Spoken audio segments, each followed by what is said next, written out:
सुल्तान महमूद गजनवी एक बहुत बहादुर और आदिल बादशाह था।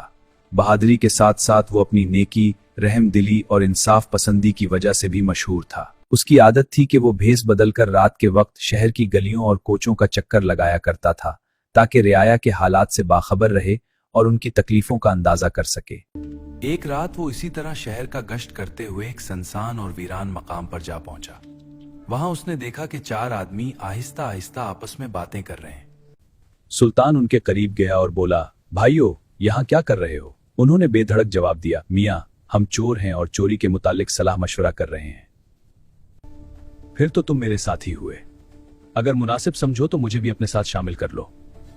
वो कहने लगे, हम किसी को अपने साथ इस वक्त तक शामिल नहीं करते जब तक इसमें कोई खास खूबी ना हो।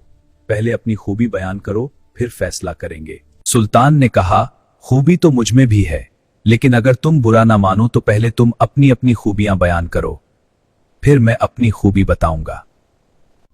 एक चोर बोला, मेरी खूबी यह है कि मैं सूंघ कर खजाने की जगह मालूम कर लेता हूं, चाहे वो पहाड़ के गार में हो या जमीन के अंदर।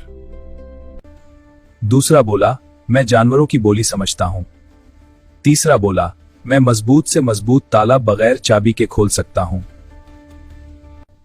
चौथा बोला, मैं जिस शख्स को एक बार देख लूं, चाहे अंधेरे में ही क्यों ना हो, दोबारा देखने पर फौरन पहचान लेता हूं।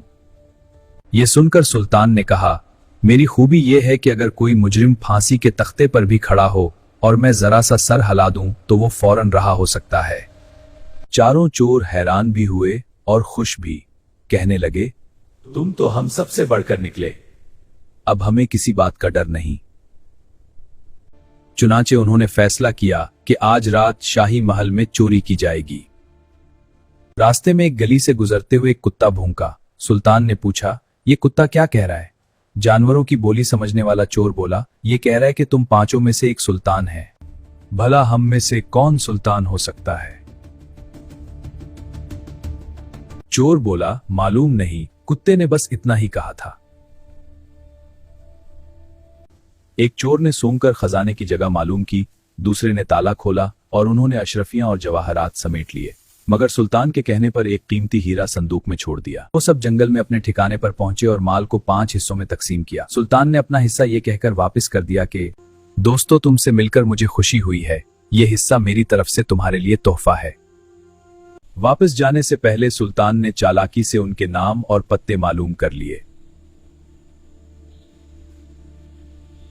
उधर खजाने का मुहाफिज आया तो देखा कि माल गायब है और सिर्फ एक हीरा बाकी है। उसके दिल में लालच आया और उसने वो हीरा अपनी जेब में डाल लिया, ये सोचकर कि कोई नहीं जानेगा। सुबह इसने सुल्तान को चोरी की खबर दी। सुल्तान ने हुक्म दिया कि शहर के मशहूर चोरों को गिरफ्तार किया जाए। चोरों को दरबार में पेश किया गया। सुल्तान ने पूछा, वो हीरा कहां है? सूंघने वाला चोर आगे बढ़ा और बोला, आलाजा, पहले हमारी तलाशी ली जाए ताकि यकीन हो जाए कि हीरा हमारे पास नहीं। तलाशी ली गई, मगर हीरा किसी के पास ना मिला। फिर चोर ने कहा, हीरा उसी दरबार में मौजूद है। मुहाफिज खजाना की खुफिया जेब में एक डबिया है, हीरा उसी में है। डबिया निकाली गई तो हीरा बरामद हो गया। मुहाफिज का रंग फक हो गया। सुल्तान ने उसे गिरफ्तार करवा दिया और फरमाया, उसे गिरफ्तार करो। फिर सुल्तान ने चोरों की तरफ देखकर मुस्कुराकर कहा, तुम सब आजाद हो। सुल्तान की इस मेहरबानी का चोरों पर गहरा असर हुआ और उन्होंने आइंदा चोरी छोड़कर नेक जिंदगी गुजारने का अहद किया।